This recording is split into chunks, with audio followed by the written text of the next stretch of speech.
Hello, good afternoon, ladies and gentlemen. Thank you for joining us for this next virtual event for clients that will be about the NMP proposal evaluation. We have, as usual, Marta Candeias and Sofia Azevedo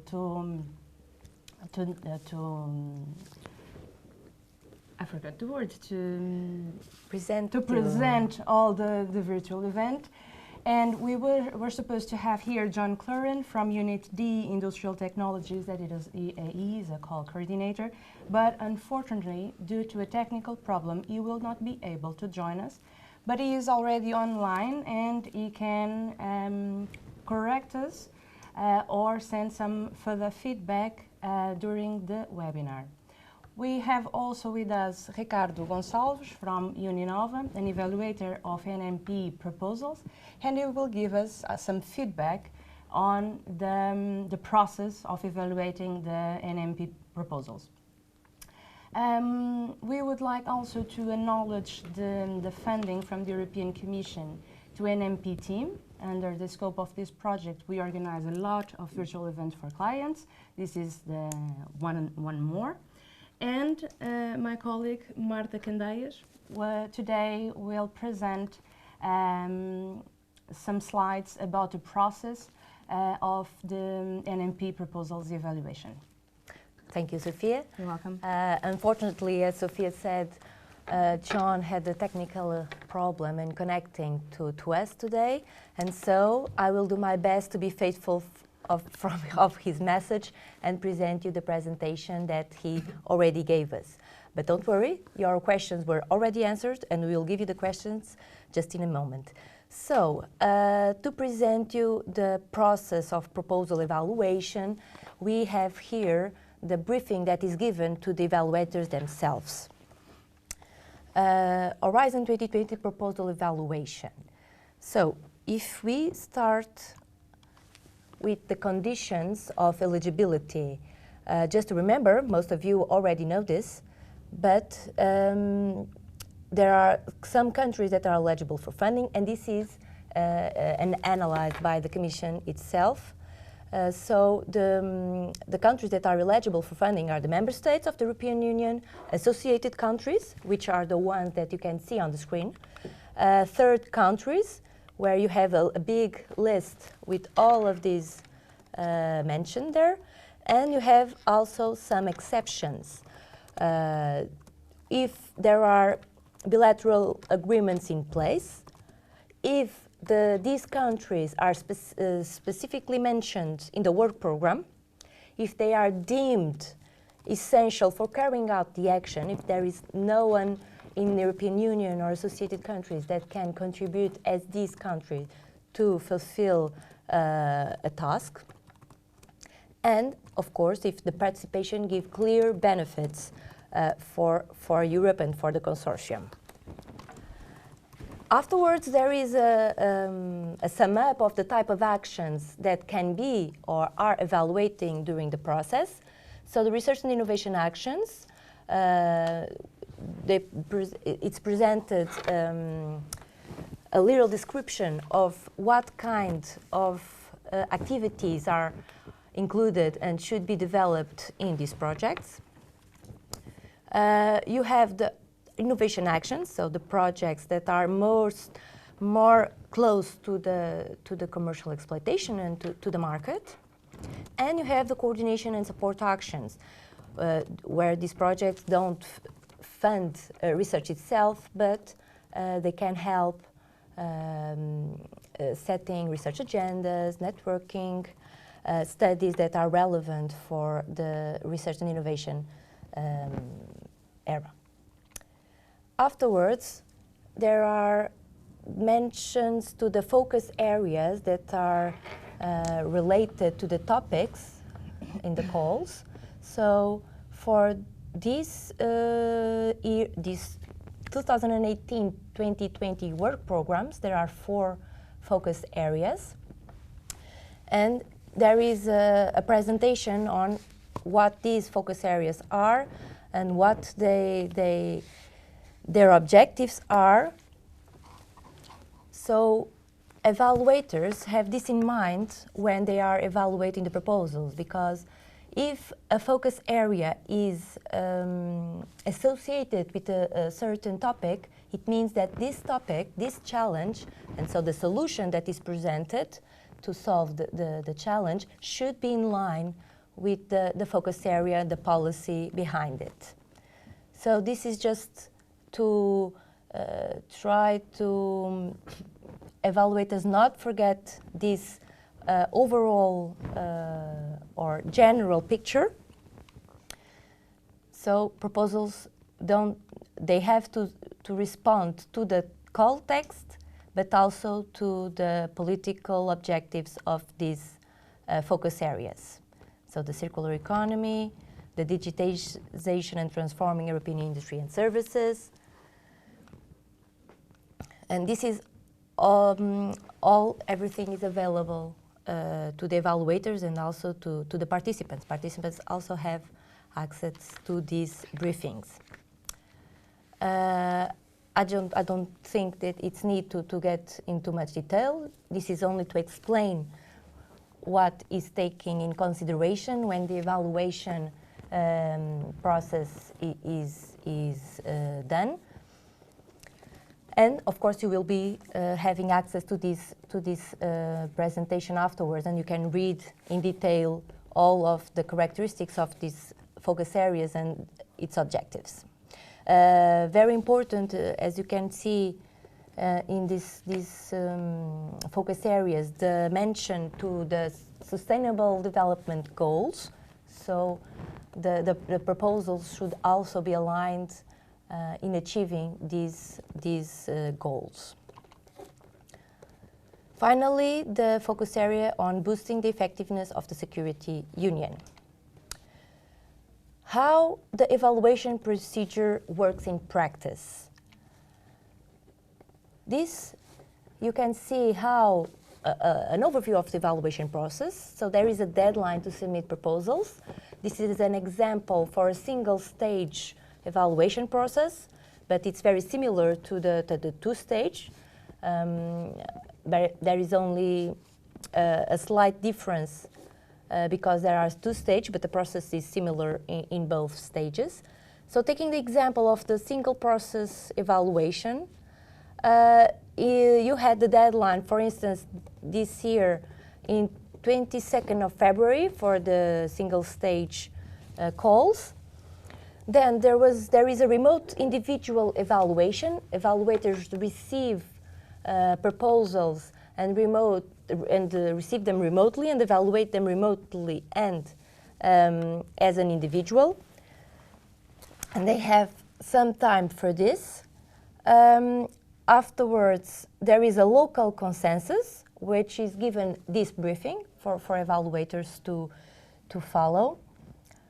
After the consensus is achieved regarding the different evaluations of experts, the proposals are ranked in a panel meeting, and those that are selected for funding that pass the threshold are ranked until a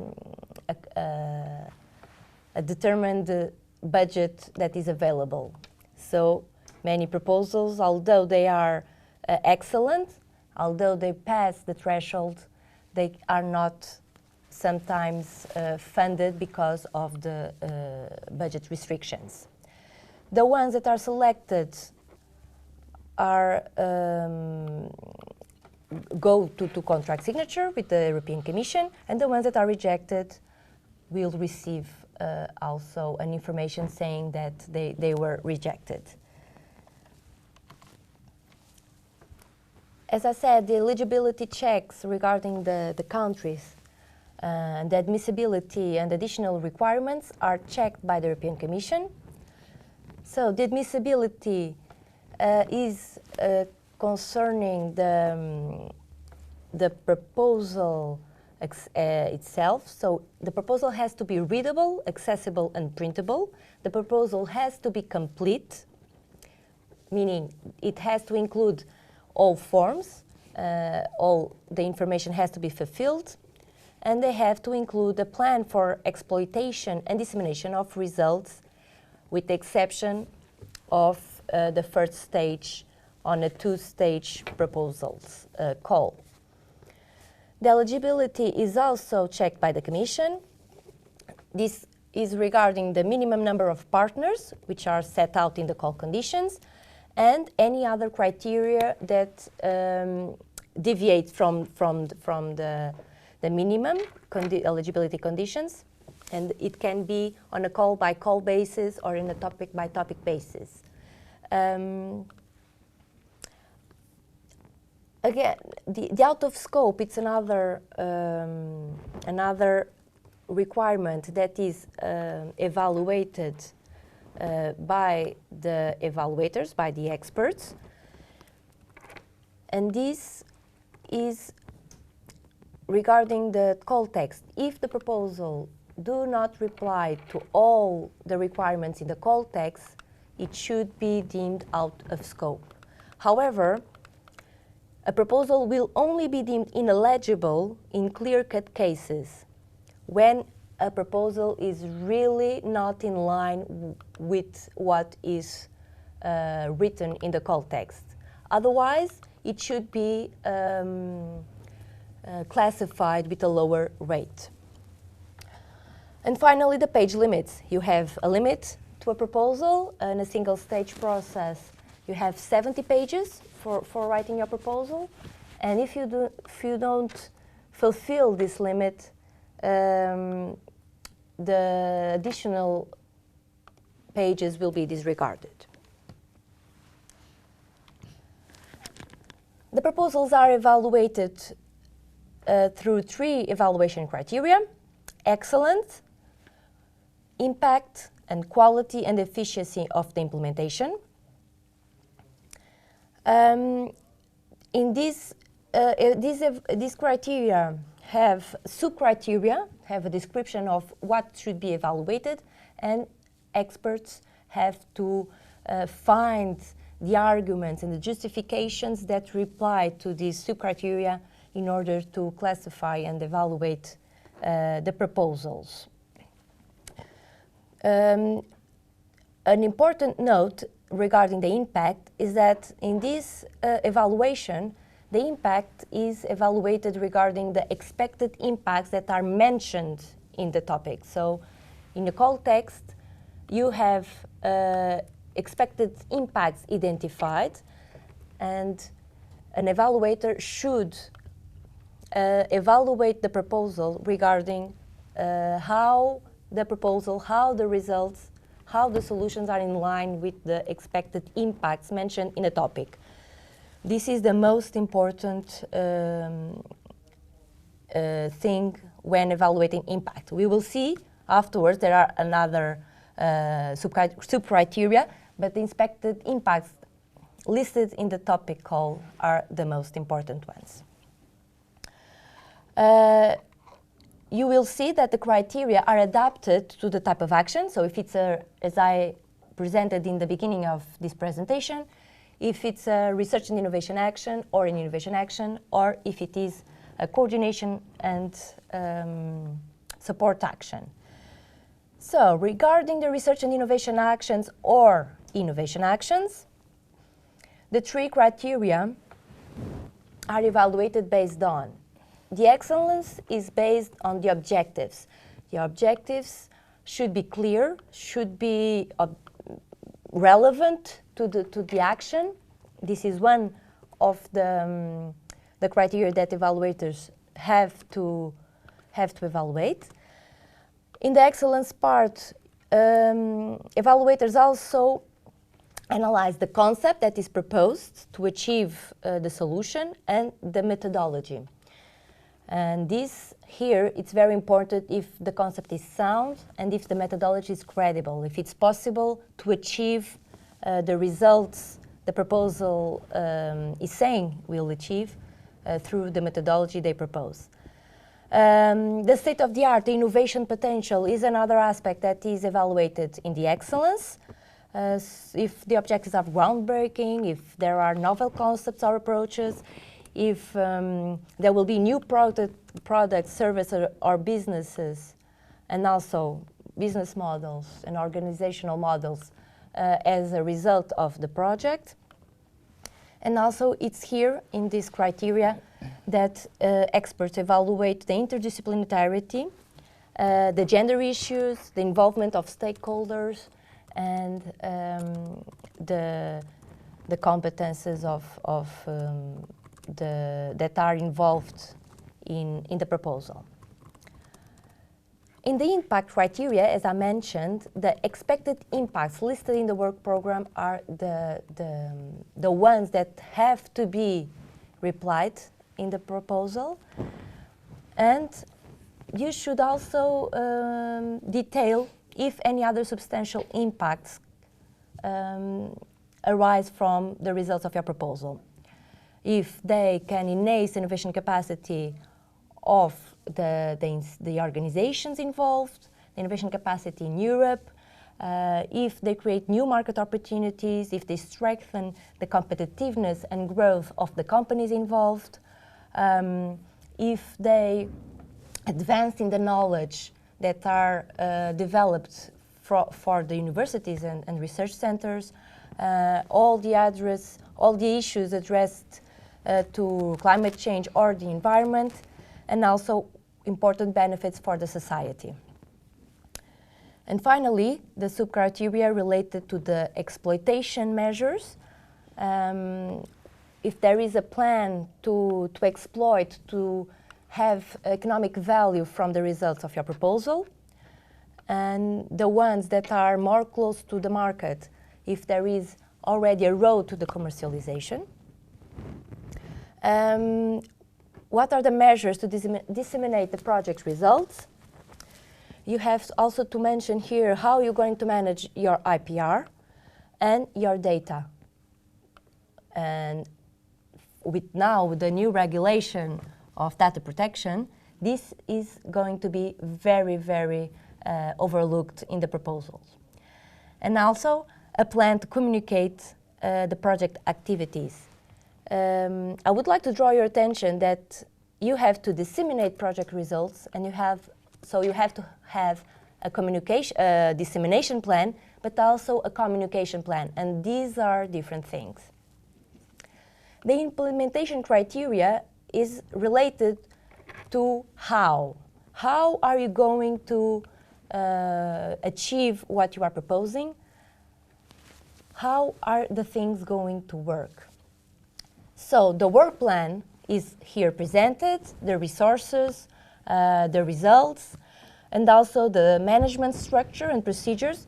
You have to present how your consortia will work, will communicate, will take decisions. This is evaluated because this is one aspect that can show if your proposal will be successful at the end or not. You should also mention here the risks that are associated with your project, not only with the risks associated with the management, with the technical developments, but also the barriers to enter in the market, and the innovation management. You should refer here the complementarity of the participants to make sure that there is additionality in each participant. They don't have the same competences, they don't have the same tasks. So each one of them has a specific role. And finally, the budget, the budget to achieve the tasks that you are proposing to do. Although you have the consortium agreement that should rule all the internal management of the consortium, you should already in the proposal write down some important aspects like the IPR and the allocation of tasks, distribution of work, because as you can see, they are part of the sub-criteria that are evaluated. In the coordination and support actions, the criteria and sub-criteria are similar. So the objectives have also to be clear and relevant. You should also address the concept and methodology. And here, in the excellence, the coordination and support measures should have quality. These are the difference with the actions that were presented before. Again, you have to reply to the expected impacts listed on the work program. And again, present the results, the exploitation, dissemination, and communication of the results. The implementation is similar to the actions that I have already presented. Another issue that is evaluated during the evaluation process is the operational capacity. As part of the individual evaluation, each expert should give its evaluation if the organizations that participate in the proposal have the means, have the resources, have the competences to carry out the proposed activities. And they should make this analysis based on the curriculum vitae or the description of the profile of the applicants, relevant publications or achievements, previous projects and activities, infrastructure, technical equipment, or third parties that may be involved through the beneficiaries of the proposal. And if you have or you think that a partner or an organization that is part of the consortia does not have the operational capacity, the evaluation is done without considering the participation of that organization. So it's not that the proposal is not eligible or admissible, but the rate that will be given, the score that will be given, will be a lower rate, a lower score. So how the proposal is scored? The scores vary between 0 and 5 in each criteria, and they have a granularity of half marks. And in order to be able to distinguish and to facilitate the discrimination between proposals, the half marks should be used.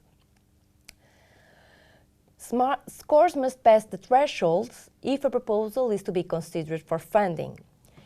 So each of the individual criteria has a threshold from which, if the proposal passes this minimum score, then it can be selected for funding.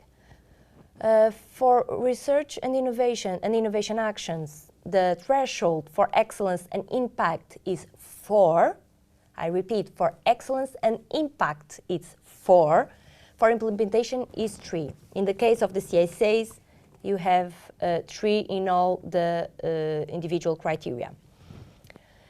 The total score threshold is 12. You have to have a minimum score of 12 in order to be selected for funding in research and innovation actions and 10 in the case of coordination and support actions. Another thing that it may be different in this program is that for innovation actions, the criterion impact is given a weight of 1.5, but only at the stage of defining the ranking. So proposals that have the same score or not, when they are ranked, the ones that have an impact score higher will be having a higher position in the ranking. The interpretation of the scores are 0, the proposal fails to address the criterion, or it's not clear, or there is missing or incomplete information. Then you have 1, poor, the criteria is inadequately addressed, or it has serious inherent weaknesses. Fair, good, very good, the proposal addresses the criterion very well, but a small number of shortcomings are present. And finally, a 5, when the proposal is excellent. the proposal successfully addresses all relevant aspects of the criterion, but even so, there are some shortcomings, minor ones. So as you can see, there is no perfect proposals. Some degree of shortcomings are possible because sometimes are little things that can be there, and it's not because of that that the proposal cannot be considered excellent.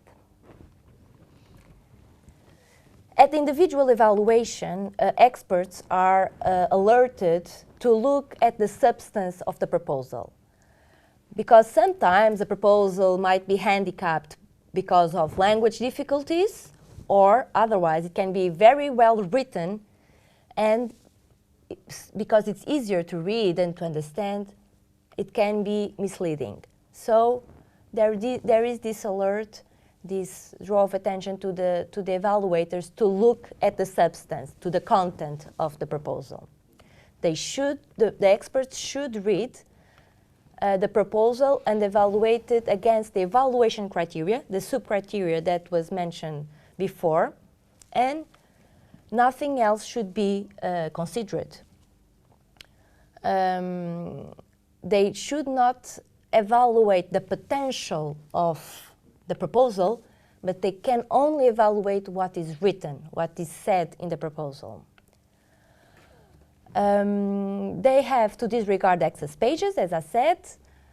We have a limit that you have to comply with, and if you have additional pages, they will be disregarded by the experts. So please do not let important information out of the limit, and first of all, don't infringe the limit.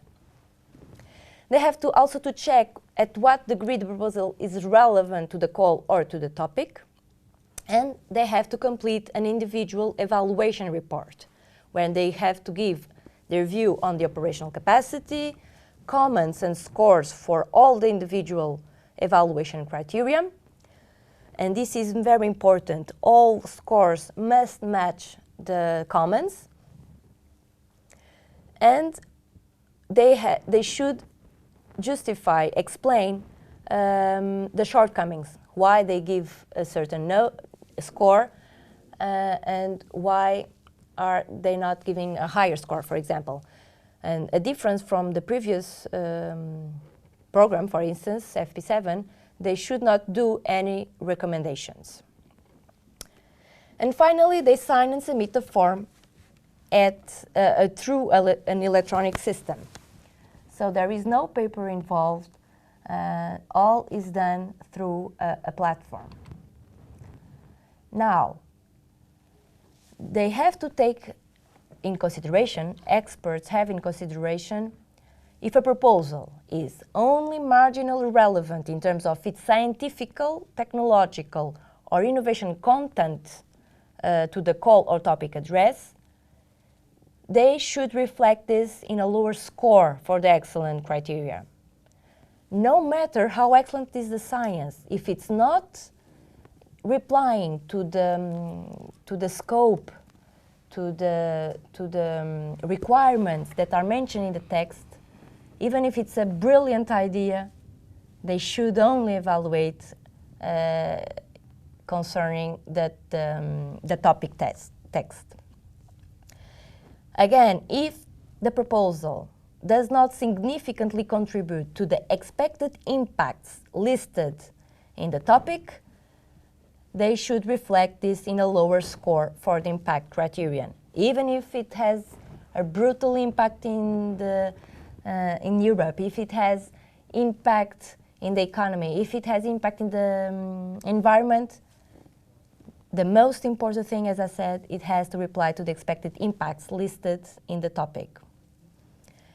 If the proposal would require substantial modifications in terms of the implementation, if they change some partner, or if they would have an additional work package, or a significant budget, or a cut in the resources, these changes, if done, they cannot evaluate based on this. They have to evaluate based on what is written and nothing else. So if this happens, they should reflect and will reflect this in a lower score for the quality and efficiency of the implementation criteria. If cross-cutting issues are explicitly mentioned in the scope of the call, like gender issues or ethics or something, and if they are specifically mentioned in the topic and they are not addressed, the evaluator will reflect this in a lower score. For instance, if it's in gender issues, as I said, is usually addressed in the excellence criteria, so the lower score should reflect in the excellence criteria. The social sciences and humanities is another cross-cutting issue that is very important these days, and usually if it's not mentioned, I mean, it's always mentioned in the call topic.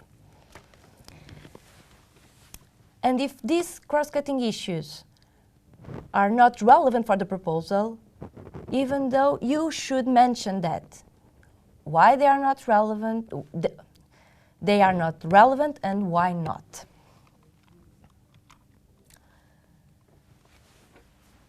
As I said, no grant have a negotiation phase as in the past. So proposal will be evaluated as it is.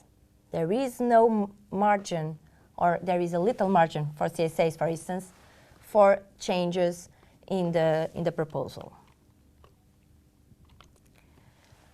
After the individual evaluations, there is a consensus. So usually there are 5 evaluators evaluating the proposals, and they can give different scores. They can have scores that are similar between them, or it can happen that they have different opinions. And that's why there is a consensus. So evaluators can talk and discuss what is the score, the most adequate score for that proposal. Then, in this consensus, they have to reach to an agreement. So there is no medium nor average. They have to reach an agreement on the scores and on the comments. And they have to reach an agreement in the comments before the scores. If there is an outlying opinion, as I said, if there is a score that is too different from others, this is explored.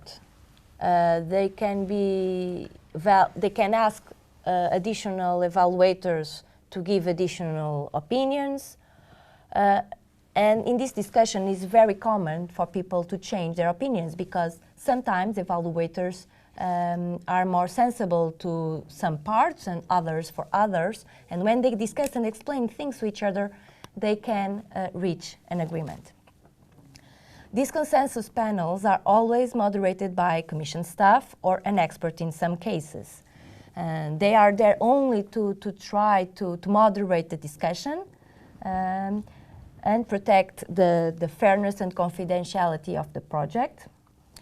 Make sure that all voices are heard, that all evaluators have something to say, and keep the group in time and try to reach a consensus as quickly as possible, without, of course, disregarding the quality. There is a consensus report, which is written by a rapporteur. These include the scores and the consensus comments. The quality of the consensus report is of utmost importance, because this afterwards will be a base for the evaluation summary report that is drafted and delivered to the participants. The aim of this consensus report is to give a clear assessment of the proposal based on its merit with justification. So the score, it's just not a score, there is a reason behind. And also to give a clear feedback on the proposal weaknesses and strengths, in an understandable and clear way. And again, as I said already before, explain the shortcomings, but not to make recommendations. There are some things that are taken in consideration when writing this consensus report, like avoiding comments that are not related to the criteria in question. So they really stick to the sub-criteria of the evaluation criteria. Comments are not too long or not too short, and inappropriate language should not be used. Categorical statements that have not been properly verified should be avoided. And of course, scores should match the comments. And marking down a proposal for the same critical aspect under two different criteria, this should also be avoided. So the rapporteur takes these things in consideration and makes an overview of this consensus report in order to make sure that everything is clear. Although these recommendations exist, the experts are the full responsible for the opinions and the text that is the consensus report. The panel review is consisted by experts from the consensus groups and may also include new experts. This panel review has the objective to ensure the consistency of the comments and the scores, solves any cases where minority view is recorded in the consortium and the consensus report, endorses the final scores and comments for each proposal, recommends a ranking, a priority order, and prioritizes proposals with identical total scores. So this is the panel review, the ranking of the proposals. How is this priority order? How is this ranking achieved? For innovation action, as I mentioned, the criterion impact is given a weight of 1.5 to determine the ranking. Proposals are first ranked in separate lists according to the topics. But we have a call, which has several topics. So the proposals from different topics will be competing for the same budget. When comparing ex-aequo proposals from different topics, proposals having a higher position in their separate lists of the topic will be considered to have a higher priority in the overall rank list, in the overall call of these topics. For all topics and types of action, the prioritization will be done first on the basis of the sector for impact and then on that for excellence. That is why this area is in an industrial leadership, so the impact is the most important criteria. And if necessary, if still there are proposals with the same scores in the same priority, the prioritization will be based on the following factors: size of budget allocated to SMEs, and gender balance among the personnel named in the proposal. Then there are some issues, some things that are highlighted, like the innovation aspect of the proposal, if there is a balanced approach to research and innovation. So it cannot be proposals that are only limited to the development of new products and services on basis of scientific and technological breakthroughs, but also incorporate use of existing technologies and novel applications and continuous improvements. Activities close to market emphasize the widest possible use of knowledge generated by supported activities up to the commercial exploitation. So trying to have most of the funding that have already been done at the European level, and emphasis on activities operating close to end users and the market, like demonstration, piloting, proof of concepts. Other aspect that is experts are drawn to attention is the research of data management. There is an extended open research data pilot, so all proposals are included in this open research data pilot, but they can opt out. Since this is not part of the evaluation, proposals which should to opt out should not be penalized. But of course, if it makes sense, if duly justified, they can opt out. What is the role of the experts in this process? An expert is responsible for evaluating the proposal submitted in response to a given call, to a given text, and that is what he has to evaluate. The evaluators are responsible for doing the evaluation themselves. They cannot delegate the work in another person. And they also have the responsibility to close the report in the electronic system within a given deadline. So the Commission can fulfill the 8-month time frame that they are legally binded to. This is part of the contractual obligations of an expert. They are responsible for the funding decisions. Their assessment is the base for funding decisions, and they have to take this in consideration, have to keep this in mind. They will be the ones responsible for one proposal to be selected from another one. If they suspect of any form of misconduct like plagiarism, double funding, they should report to the Commission or to the agency staff. They do not need to comment on the ethics because all the proposals that are successful in the scientific evaluation will undergo an ethics review.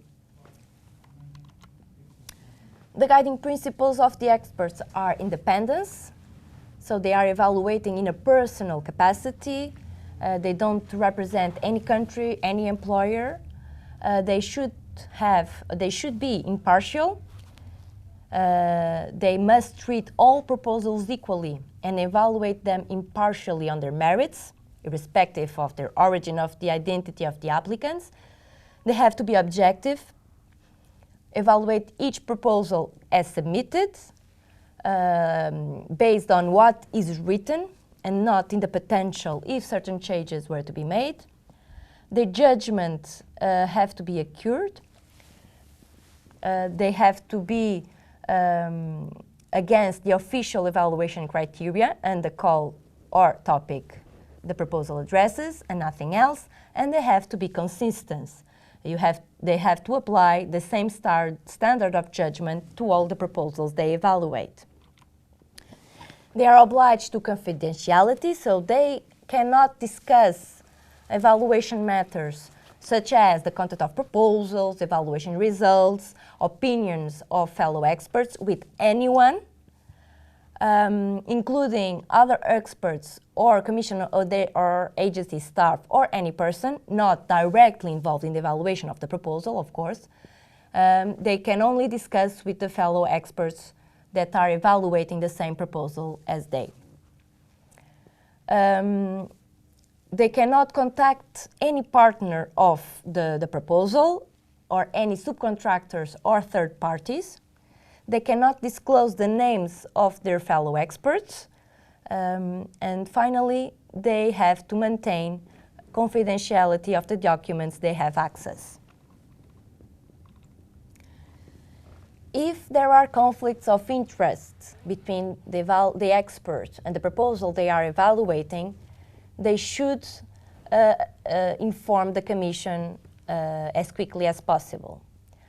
What are the reasons to have a conflict of interest? If the expert is involved in a competing proposal, if they were involved in the preparation of the proposal, such as giving advice, doing some pre-proposal check, if they stand to benefit directly or indirectly, if the proposal is successful or fails, if an expert has a close family or personal relationship with any person representing an applicant legal entity, are a director, trustee, partner of an applicant or involved in the management of an applicant's organization, employed or contracted by an applicant, a member of an advisory group or program committee in the area of the call in question, or if an expert is a national contact point or working directly for the Enterprise Europe Network. So if an expert has any of this conflict of interest, they must inform the Commission as soon as they become aware, and this can be before the signature of the contract, upon receipt of the proposals, or during the course of action. If there is a conflict of interest for a certain proposal, you cannot evaluate it, neither at the individual level, nor at the consensus group, nor at the panel review. And if an expert hides a conflict of interest, it will be excluded from the evaluation, and the work that evaluator has done until that time will be declared null and void.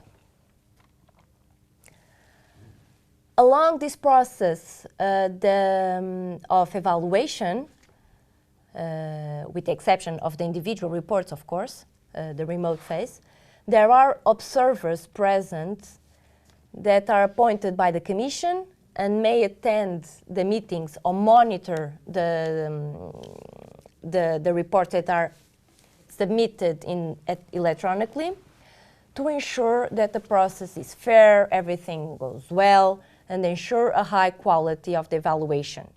They check the functioning and running of the overall process, they make a report, and if something could be better, they can suggest possible improvements. These observers exist in order to make the proposal, the evaluation process even better. They do not evaluate proposals, and they do not express any opinion on the quality. They only analyze the process itself. And that was the presentation from the evaluation process. I hope I was faithful to the message John would like to pass. If not, John, please use the chat to give any additional information. Thank you, Marta. Actually, John already sent some messages, and I'll try to summarize them because they constitute some hints to the participants that are already preparing proposals. On international cooperation, for example, the message from John is basically the whole world, with a very few exceptions, can participate. However, industrialized countries like the United States, Russia, China, and Japan should participate at their own costs, but exceptionally, they can receive funding. This means that there are bilateral agreements with some of these countries, and the participants from the United States or Russia may be included in the consortium, and their own countries will fund the expenses from these participants. John already also pointed out the importance of the texts. And we mention it a lot when we are presenting the work program in Portugal. The topic is not just only the topic. There is an introduction to the general work program for 2018-2020, and there is also an introduction for the industrial leadership part. So John highlighted this.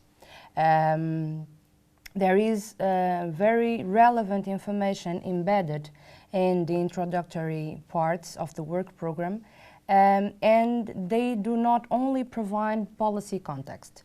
They provide concrete elements that should be addressed in the proposal.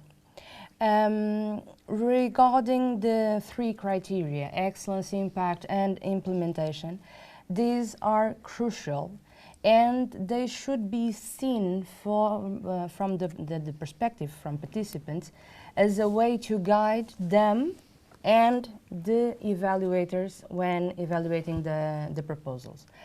Evaluators, and Ricardo probably will comment on this, are asked to address the same sub-criteria as proposers. What this means is that the template for the evaluation should be used as a way to conduct your self-evaluation. You can, when preparing a proposal, really evaluate yourself, do the self-evaluation. On the criteria, and more specifically to the impact, coming back to the text, the introduction text for each call in NMP mentions that proposals should include a business case and exploitation plan. A business case does not need to be a commercial business case, but it should outline what will be done with the results of the project after its lifetime. Basically, what is the credible path to bring results forward, to bring them to services or applications.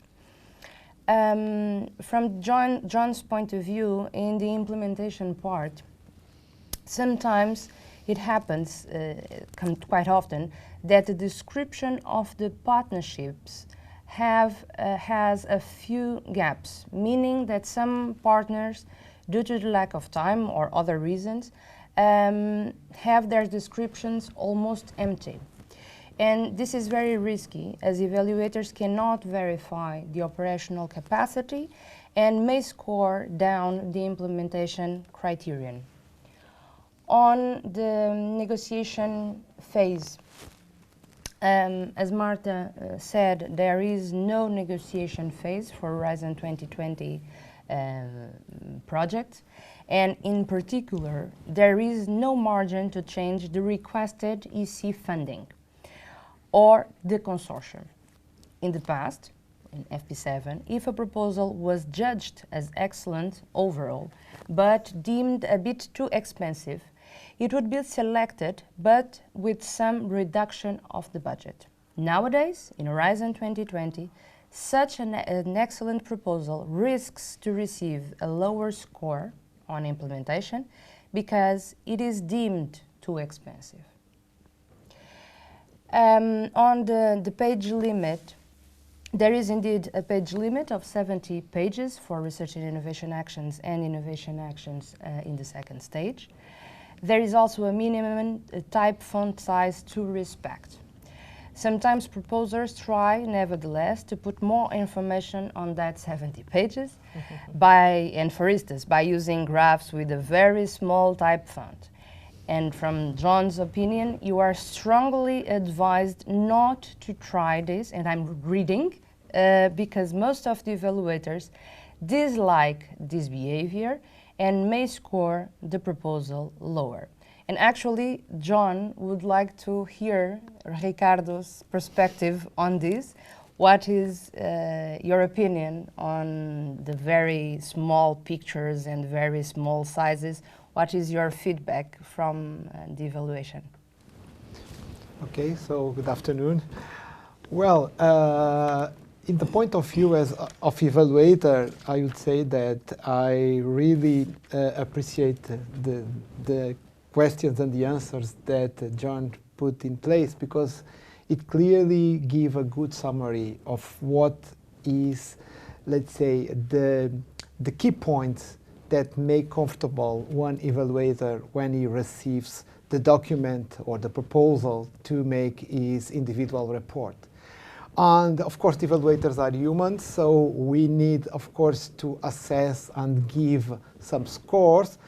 But of course, there are some messages that should be simple to make easier, let's say, the role of the evaluator. Because if we receive a document that is difficult to read, the message is not clear, it's complicated to understand what is the idea, of course, this has impact in the way where we can assess the content. And actually, it's sometimes even, I would say, embarrassing or annoying when we want to read a document and we need to enlarge 200% or 300% and try to figure out what is the message in this picture. So concerning everything that wants to be placed in the document should be to make easier the understanding of the message in terms of content. And this results in something that perhaps for me is the major message I can say, is that whatever one consortium puts in the document should be really simple and clear, and should respond exactly what is mean in the text of the call in terms of challenge, in terms of scope of the topic, in terms of the framework where the work program is in this specific topic, and do not try to pretend that the project is responding to the call when afterwards we understand that this is not the case. So it's important that everything that is provided is a complete matching between the text of the call in terms of the different aspects, and the reading of the document should be absolutely clear. Thank you. Any other comments from John? No, from John, this was all. There was a question in the chat box that John already replied, but I think it is worth to ask it and reply it online as well. There was one of the participants that got confused on the scores for the individual criteria and the proposal as a whole. Because one of the slides, we have that for the threshold for excellence should be 4, the impact should be 4, and implementation 3. And then we have that the overall threshold should be 12. And of course, 4 plus 3 plus 4 plus 3, it's equal 11 and not 12. And indeed, in this particular case, proposals should have a minimum threshold for each sub-criteria, 4 to the excellence, 4 to the impact, and 3 to the implementation. But there is also an overall score of 12 to reach the threshold. So, in this case, the proposal should have 4.5 in excellence, for example, 4 in the impact, and 3.5 in the implementation to reach the overall threshold. And basically, this was only the questions we received from the chat until now. So let's hope. Feel free to ask any questions that you may have. But we received some questions in the registration form. So basically, I will ask the question to Marta because John sent us in writing the replies. And feel free to ask any question in the chat box. And actually take the opportunity to put questions to our evaluator here at the studio. Of course. So the first question that we received was, are evaluators of first stage taken forward for the evaluation of the second stage in the same topic? So the reply to this question is that at the second stage, less evaluators are usually needed because of the reduced number of proposals, because there is already a distinction between proposals from the first stage to the second stage. The main is to use as much as possible evaluators from the first stage in order to keep memory of the evaluation process. However, sometimes not enough evaluators from the first stage are available or suitable to the second stage, and so most times new experts also come along. From the experience of the calls that have already been published and evaluated, roughly 75% of the experts in the second stage also participated in the first stage.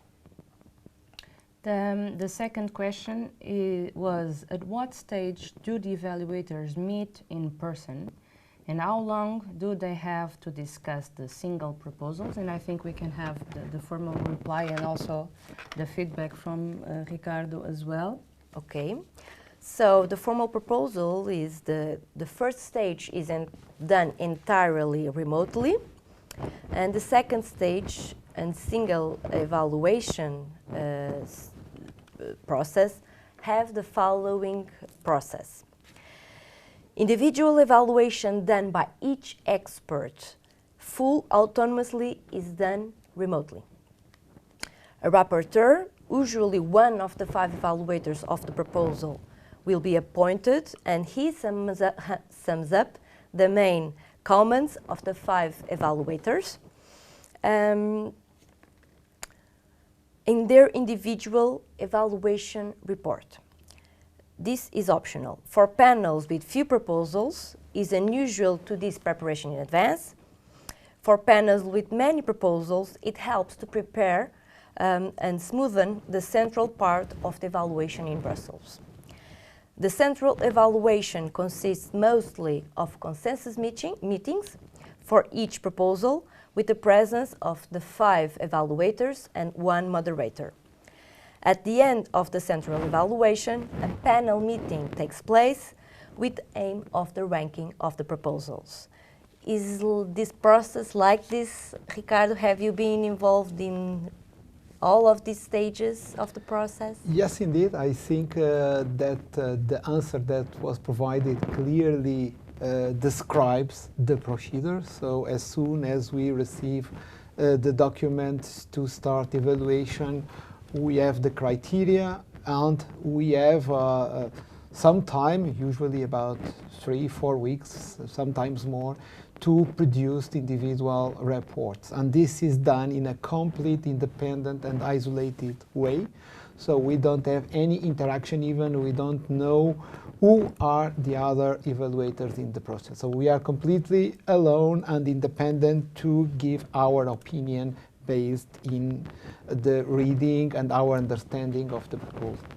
So afterwards, so this is done remotely, and afterwards we submit this information in the system electronically, and we go for the physical meeting where the different views from the different evaluators are compiled and integrated in a document for discussion in place. Usually is in Brussels for the case of NMP. And then this meeting that typically is scheduled to be for 2 hours, but there is not actually a restriction. If necessary, it can be much longer, and from my experience, it can take as long as necessary to get a complete consensus between all participants in the process. And this exercise is to revise, refine the text in order to all the experts, all the evaluators agree in the text, and then give the score according to the text that was agreed. Can I ask you another question? How long will it take you to read a full proposal? Well, this depends exactly on what I said in the beginning. Usually the good proposals are those that we can read faster because they are easier to understand and the message really match what we are expecting from the text of the call. But I would say that roughly 1 day, 1 working day, let's say, is on average what is realistically necessary to read, understand what is the objective of the proposal, and start drafting the individual assessment report or evaluation report. Okay, thank you. So let's continue with yes. We have a very specific question on the lump sum pilot call, the NMP 20. This was the first time such an instrument was used in NMP, and we have a question from Germany asking what was the first experience on the submitted proposals on this topic. And so what I have here is that the experience has been positive in general so far.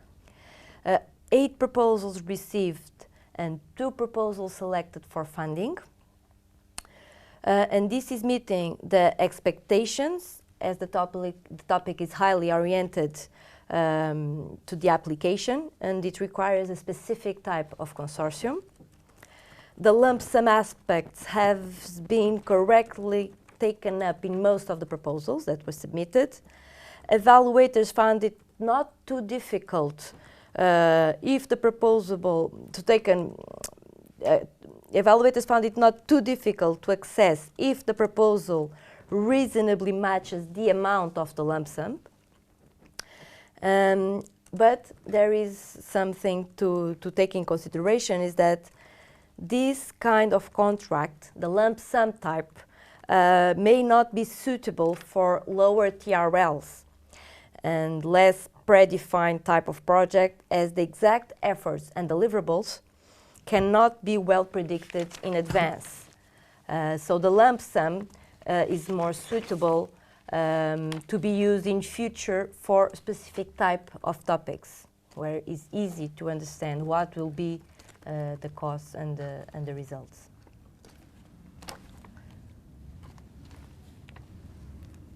The next question is, are there new or renewed approaches for highly ranked but not funded proposals, like hearings, special resubmissions, and so on? So at the moment, there is no special treatment of proposals that are scored above the thresholds but cannot be financed due to budget restrictions. In the case of topics where there are many of such proposals, known as oversubscribed topics, a very similar topic may be called again a few years later. But there is no systematic policy to do so, because Horizon 2020 topics are generally based on policy needs and not on the research offer in Europe. And the next one is how to avoid reinventing research things that are already partially in the market. And I think we can make, as we did in the last question, the formal reply from the Commission, and then the perspective from Ricardo. So John replied that it is the responsibility of applicants to investigate the novelty of their proposal. Of course, it's assumed that research teams do not wish to invest in project proposals, in projects that not go beyond the state of art. And it's also assumed that researchers are well aware of the state of the art in their domains, and certainly do know what is already on the market. In the evaluation process, one of the criteria is the judgment if a proposal is sufficiently aiming to go beyond the current state of the art. So if this happens, evaluators will give a lower score. And what is your opinion, Ricardo? What do you analyze when reading the proposals? Depending, of course, we have here 2 different kinds of proposals. We can have what we call the EAs, what we call the RIA, so we can have innovation actions or we can research and innovation actions. And both have the name innovation, and innovation means that something novel, something new should come out from the proposal. And part of the criteria is exactly the contribution of the project to move beyond the state of the art.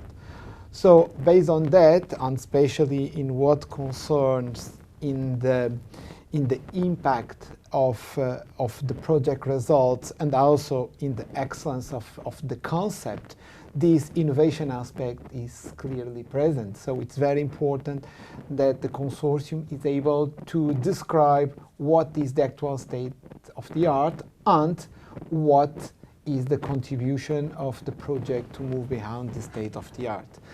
Of course, something can be hidden, something can be not clearly addressed, and they can try to reinvent what already exists. But of course, if something is clear that is not new, this will be very much penalized, because the criteria is very clear. Is what is innovative in the project and how it moves beyond what actually exists. Do you usually make some searches online to check if... Of course. I mean, today, I mean, search online or search in books or whatever. I mean, we are evaluators. We are humans. We don't have all the knowledge behind us. We are, let's say, we have expertise in the domain that we are called to evaluate the proposals. But indeed, there are some kind of work that we do sometimes even prior to receive the proposals, in order to be completely, let's say, aware and knowledgeable about the scope that we are evaluating. And when some doubts came out, of course, let's say the easier way today to learn and to search is use the web and use internet to check what is this actual status if there is some doubt. Of course, we just not look like Wikipedia or, let's say, this more open information, but we go for really credible information to be sure that what we are reporting is credible and is not just what someone posts in the website. Of course, of course. Actually, I have a follow-up question. We have seen that sometimes the consortia tries to include more information. Using hyperlinks, using references, providing hyperlinks to certain profiles. And in the impact section, they mention a lot previous projects, previous initiatives they were involved in that contribute to the proposal they are preparing for Horizon 2020. Do you confirm, do you analyze, do you open these hyperlinks or not? Yes. Actually, yes, because this is, let's say, a source of credibility of what they are saying. And sometimes happens that some of the links does not work anymore, and this is also a kind, I mean, we can research and try to figure out what's going on. So this aspect, together with, I mean, sometimes we have a complete full list of references, but then there is not credibility in the sense of who will establish this interconnection between the project itself and the links they are providing. Who has this connection, who has this expertise, how this can be bring to the project. So I think it's better to provide, at least it's my opinion, to provide less references, but provide a clear and credible description how the consortium and the project will take, let's say, advantage and can reuse or establish interconnections with these sources of information, rather than put a complete list that does not explain in which way can be used in terms of the project itself. Just to complement what you said related with this state-of-the-art and search in the internet, one of the usually typical, let's say, points of analysis and discussion between the experts when they are physical together in the meetings, in the commission premises, is mostly addressing this aspect of the state of the art. So it's very important that there is a clear message about what is the actual state of the art and what is the advance, because different persons, 3, 4, 5, they have probably different understandings about what is relevant to innovate and advance, but altogether it's easy to find really the most relevant aspects. And this needs to be clearly addressed. And another thing I can say, sometimes there is this trend to repeat what is the text of the call and put it as, oh, we'll advance here, here, here, and here, because it's exactly what is in the text and it is expected. But it's important, of course, to demonstrate that the advance is related to the text of the call, but it needs to be substantiated, it needs to be justified clearly how the project will respond to that. Indeed, indeed. Indeed. And I think the next question follows very well this discussion. It was asked by a Portuguese, and the question was, what briefing is given to evaluators regarding technology readiness levels, how to distinguish activities between TRL 5 and 6. And again, we go to the formal reply from the Commission and then to Ricardo's perspective. So from John's reply, we have here that each TRL has a definition, but indeed it is not always easy to distinguish the levels very precisely. Therefore, the topics usually indicate a range. For example, from 4 to 6, 3 to 5, in which the bulk of the activities are to be placed.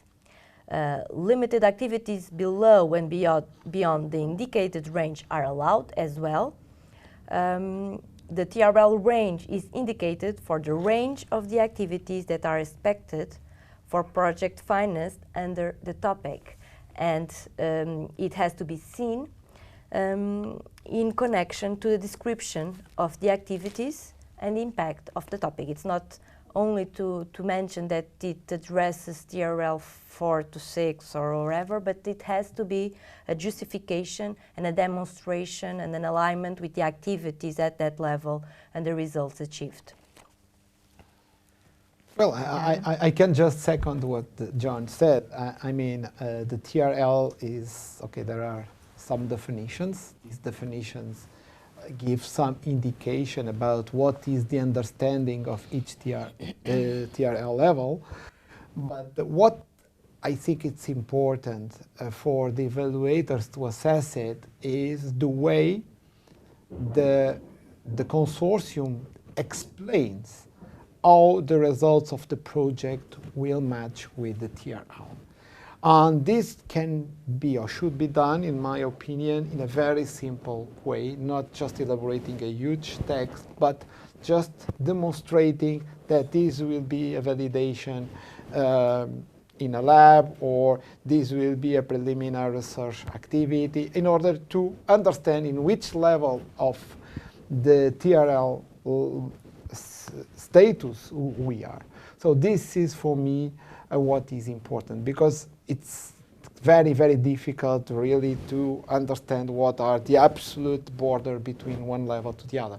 So as this is fuzzy in somehow, so what's important is to have a clear explanation where the project will be in each of the stages. Probably different tasks will address different TRLs along the duration of the project, and explain what will be exactly the result.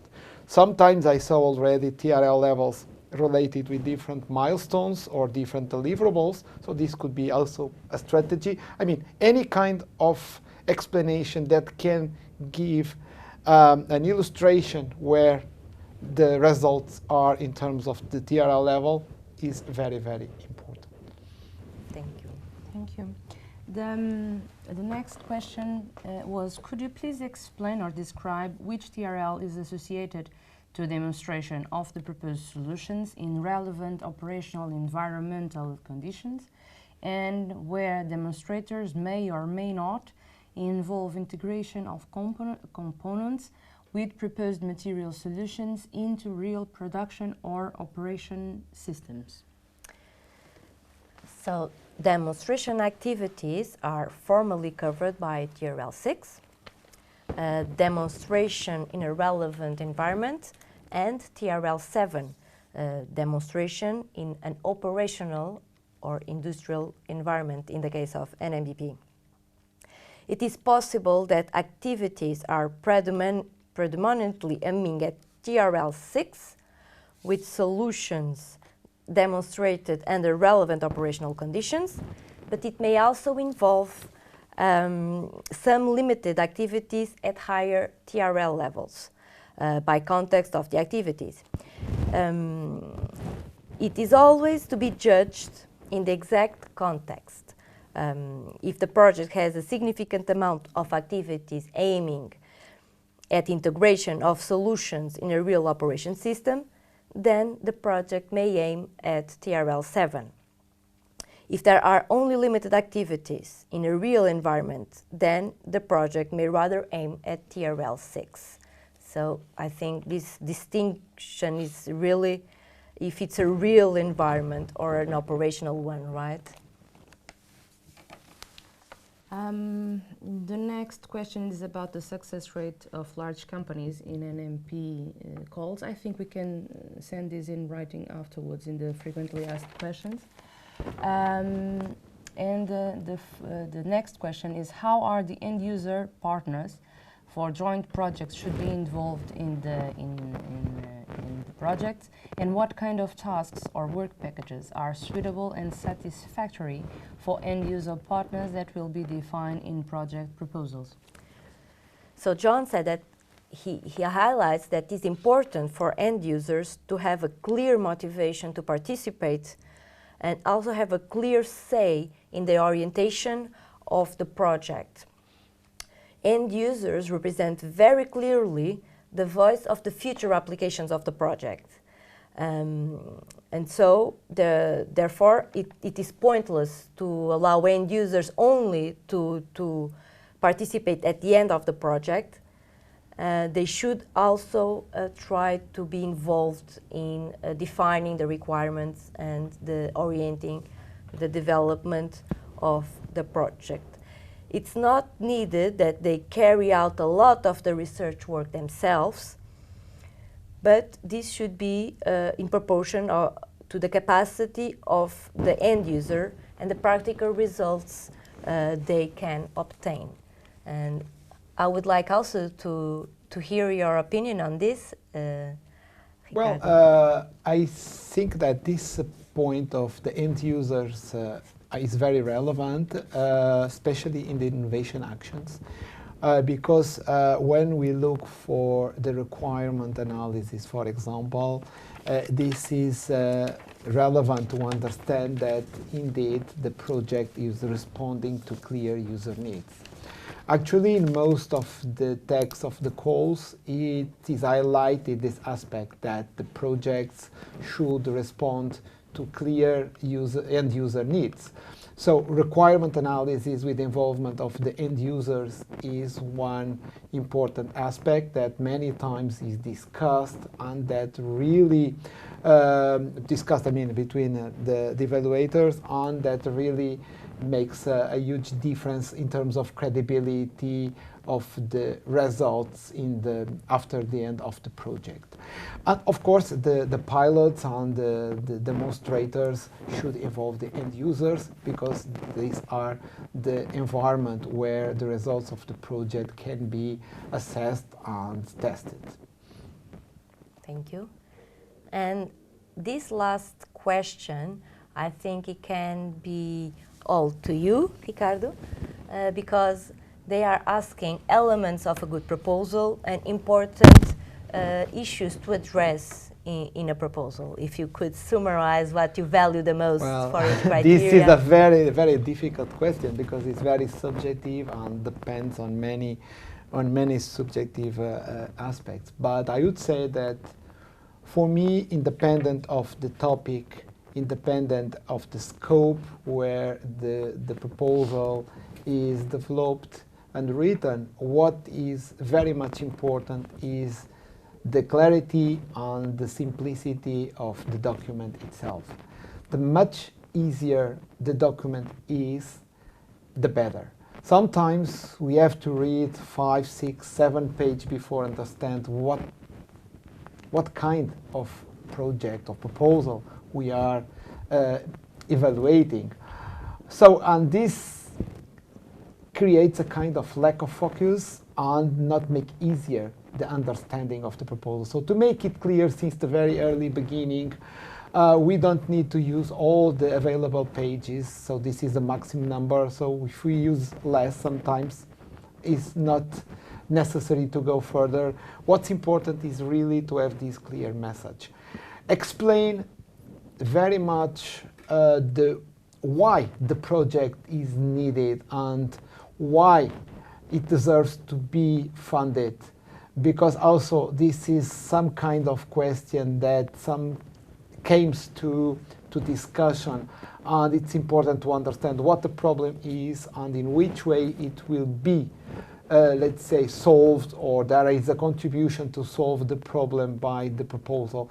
But this needs to be really detailed in the beginning and should be clearly explained. Also the methodology. The methodology is also very important to be understandable in full, because this enables to understand what will be the different stage of the development of the project that will result in what is expected in terms of objectives. So it's very important also to explain in a very simplistic way the methodology. Also, it's important to know that the different experts have different backgrounds and are different persons. So sometimes to have too technical description can be good for one side but not good for the others, because or it's not exactly the, let's say, the domain they are used to work, so they have some difficulties to understand, especially when we are talking in terms of the general description of the proposal. So it's important to make, so in short, clear the message, simple the text, make easier the document of reading, because all these contribute for a faster and better assessment, which creates, of course, let's say a better way to identify the strengths of the proposal, and of course responding exactly for what is the highlights of the text of the call. Thank you. Have we received any additional questions from the chat? Well, we didn't receive any questions, but we have an evaluator from the industry that is participating and seeing the web streaming. And he said, as evaluator, I always keep in mind a simple question, for him a key enabler. Would I put my money in this project, and if so, why?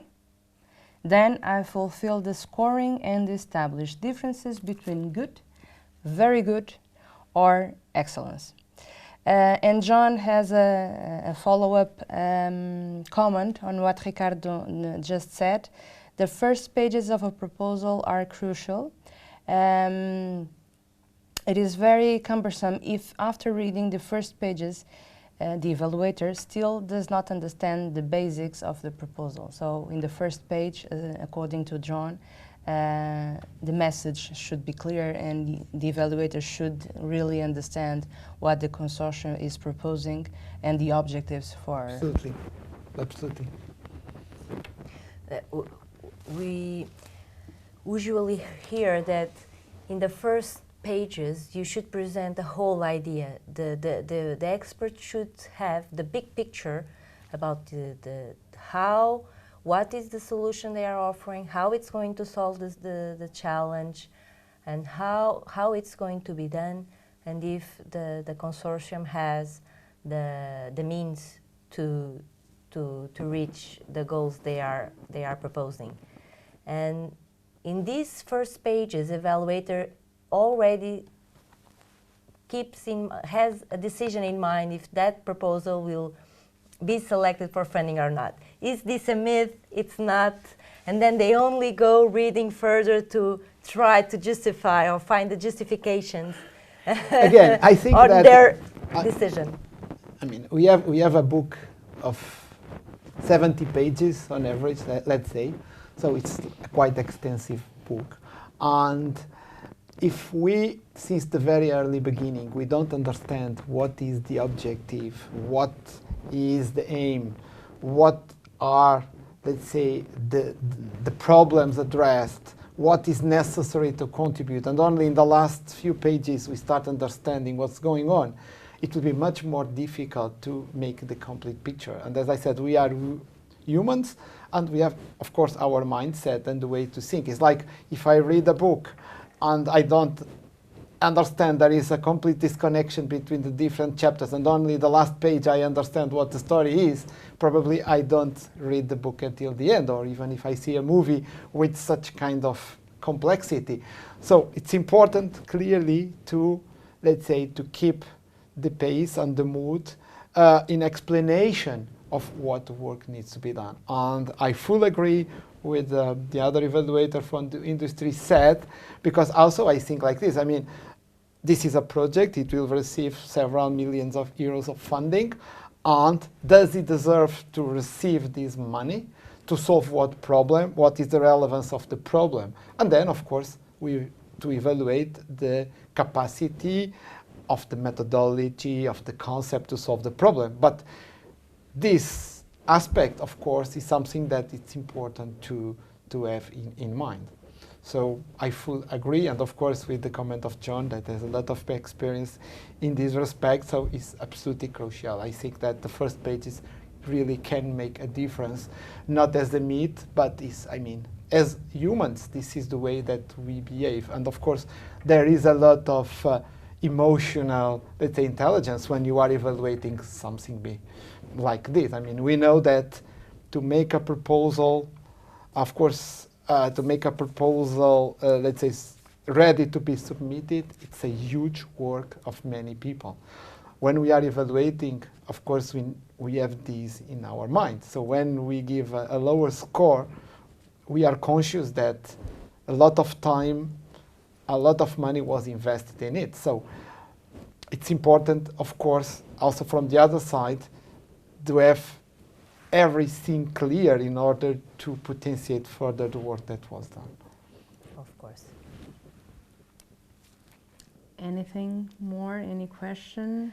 Actually, I just would like to ask you another question, and if the evaluator from the industry can also give its opinion, I would be very grateful. Since Ricardo is from a research center, how do you evaluate how value is for you to have a good exploitation plan in the proposal?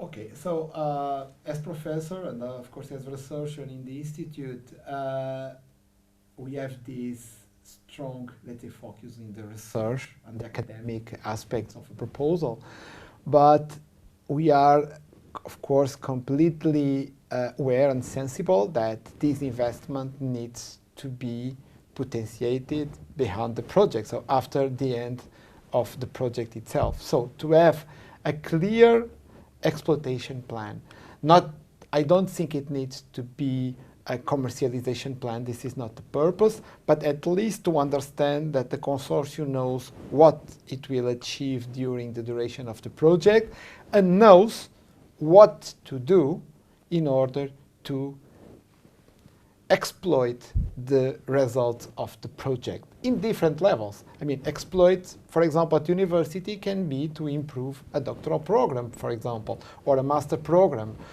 For a company, could be to sell the product or to sell new services, but it's important to clearly provide this indication. Not with huge exercises with numbers and projections. I don't think this makes really a big difference. What makes really a big difference is to understand what will be, let's say, the roadmap after the end of the project, where the sustainability of what was done is not lost. And sometimes we see a lot of projections, numbers, but it's not consistent with what was done. I think it's better to say, okay, we will have something that will achieve TRL, let's say 5, 6, 7, whatever, but afterwards we expect to integrate these as new courses in a doctoral program, to get new services in the, for example, if it is software, in the cloud, or if it is a product, to expand the business in this domain and that and that and that. This will be much more credible. Sometimes we say like, we increase our sales 300%, but these numbers are not consistent and it's difficult to justify. So I guess it is more credible to have this roadmap where we understand, okay, there is a strategy, they know exactly what to do, rather than just put numbers that cannot be really substantiated. But probably if my colleague is still online, he can have the view from the industry. But I think that he will agree also in this perspective. Actually, that's what I was going to say. Perhaps the industrial evaluator will have a different opinion, perhaps because they are very used to develop business plans, and well, they have to have business scenarios, and based on those business scenarios, they have the numbers, the quantification. But however, this is not for every project. It's from probably TRL 6, TRL 7 ones, not the TRL, the lower TRLs. But you said one thing that is, for me, is very important: sustainability. It has to prove the sustainability of the investment and the work that was invested in the project. For me, I think this is the key point. From my experience in the consensus meetings, sustainability is, let's say, the key point. Of course, the numbers are important, the projections are important, but the sustainability, what will happen after the end of the project?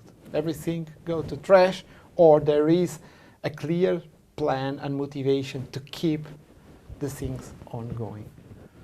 And that is evaluated on the impact Sure, criteria. absolutely, yeah.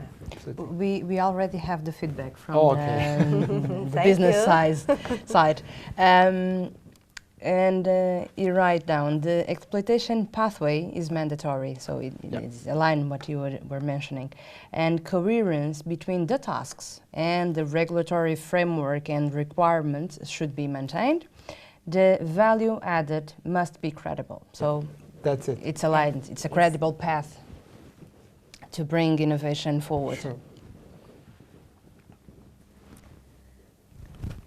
And we didn't receive anything more.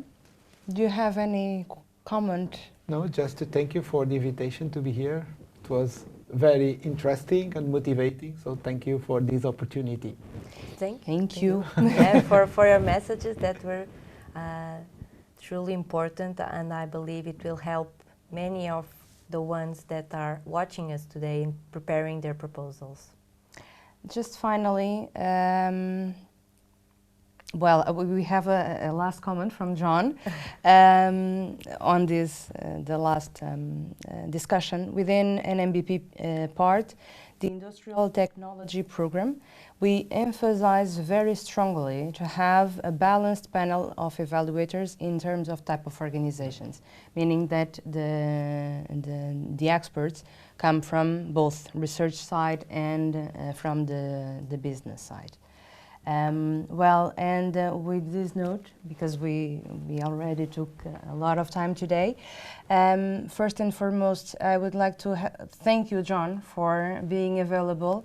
And you didn't perform the presentation, but you helped us in the moderation of the questions and gave a lot of feedback. So thank you very much. Thank you, Marta. Thank you, Ricardo, for this hour we spent together. Just some housekeeping notes. Sorry, and thank you to our the comments from the evaluator. Of course, of course, and all the comments and questions for the participants that we received through the registration form and during this webinar. And finally, all the presentation and the frequently asked questions, so the questions and answers from today will be available online, as well as the video in our YouTube channel. You will receive an email in the following days with the information saying that everything is online. So bye-bye, thank you, and have a nice afternoon. Thank you.